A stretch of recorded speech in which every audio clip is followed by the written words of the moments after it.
ડેડિયાપાડાના ધારાસભ્ય શ્રી ચેતર વસાવા જેલમાં છે, પરંતુ તેમના ધર્મપત્ની શકુંતલા વસાવા અને 4 બીજા ખેડૂતોને હાઈકોર્ટે જામીન આપી દીધી છે. અને આજે આમ આદમી પાર્ટીનું ચેતર વસાવાના સમર્થનમાં એક બહુ મોટું જન સંમેલન યોજવામાં આવ્યું હતું. હવે આ સંમેલનમાં શકુંતલા વસાવા, જેઓ હાલમાં જ જેલમાંથી છૂટીને જામીન ઉપર બહાર આવ્યા છે, તેમને જનતાને જણાવ્યું કે જેલમાં તેમને કેવી પ્રકારની તકલીફો અને વેદનાઓ હતી, અને આ જણાવતા તેઓ ખૂબ જ ભાવુક થઈ ગયા હતા. કાલે અમને હાઈકોર્ટ દ્વારા મને અને મારી સાથે 4 ખેડૂતોને જેલમાંથી મુક્તિ મળી છે. નામદાર હાઈકોર્ટનો અમે આભાર માનીએ છીએ. અને ધારાસભ્ય ચૈતર વસાવા વન વિભાગના કેસમાં અમને સજા કરવામાં આવી હતી. આ સજા ભાજપ સરકારે ખોટી રીતે અમને જેલમાં ફસાવ્યા છે, પણ એનો જવાબ 2027માં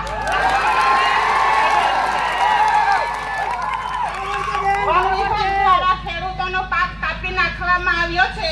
ખેડૂતોને ન્યાય અપાવવાના બદલે આ ખોટી સરકારે એમને સજા ભોગવી છે, પણ એનો જવાબ પણ આપણી જનતા આપવા માટે તૈયાર છે. આજે ધારાસભ્ય ચૈતર વસાવા આદિવાસી સમાજ માટે ઘણી લડત આપે છે, ત્યારે આ ભાજપ સરકારને ગમતું નથી, એટલે રાજકીય કિન્નાખોરી રાખી ખોટી રીતે એમને વારંવાર જેલ ભોગવે છે, પણ એનો જવાબ પણ આ જનતા આપવા માટે તૈયાર છે.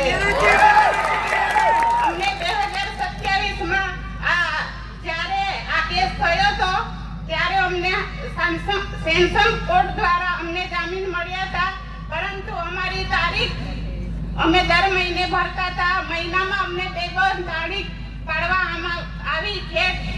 કેસને ખૂબ ચલાવવામાં આવ્યો.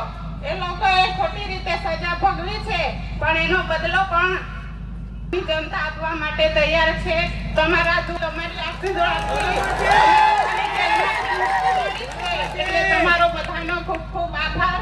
જેલમાં અમને ઘણી તકલીફ પડી, સમય કાઢવા માટે ખૂબ મુશ્કેલ હતું, અને તમારી સાથે અમને ખૂબ તકલીફ પડતી હતી, પરંતુ તમારા આશીર્વાદથી અમે બહાર આવ્યા છે. તમારો બધાનો ખૂબ ખૂબ આભાર. જેલમાં અમને ધારાસભ્યને દર શનિવારે પતિ પત્નીની મુલાકાત કરવામાં આવતી હતી. તમારા બધાને સાહેબની તબિયત પણ સારી છે. તમને બધાને સમાચાર આપ્યા છે. બધાને મારી યાદ આપજો, અને ટૂંક સમયમાં અઠવાડિયામાં ચૈતર વસાવાને પણ જામીન મળશે. નામદાર હાઈકોર્ટનો અમે આભાર માનીએ છીએ. ન્યાય પ્રણાલિકા પર પૂરો ભરોસો છે. આપણને ન્યાય ચોક્કસ મળશે. સત્ય પરેશાન થઈ શકે છે, પરંતુ પરાજિત થઈ નહીં. સત્યનો હંમેશા વિજય થયો છે. તમે બધા મોટી સંખ્યામાં આવ્યા, અમને સમર્થન આપ્યું, એ બદલ તમામનો આભાર. જય આદિવાસી, જય જોહાર. તો મિત્રો, હવે તમને શું લાગે છે કે ચેતર વસાવાના પત્ની શકુંતલા વસાવા અને બીજા 4 ખેડૂતોને જેમ જામીન મળી છે, એમ આવતા અઠવાડિયે અથવા તો ટૂંક સમયમાં ચેતર વસાવા અને બાકી રહેલા કહેવાતા ગુનેગારોને પણ જામીન મળી જશે? તમારો મંતવ્ય કમેન્ટમાં લખી જરૂર જણાવો.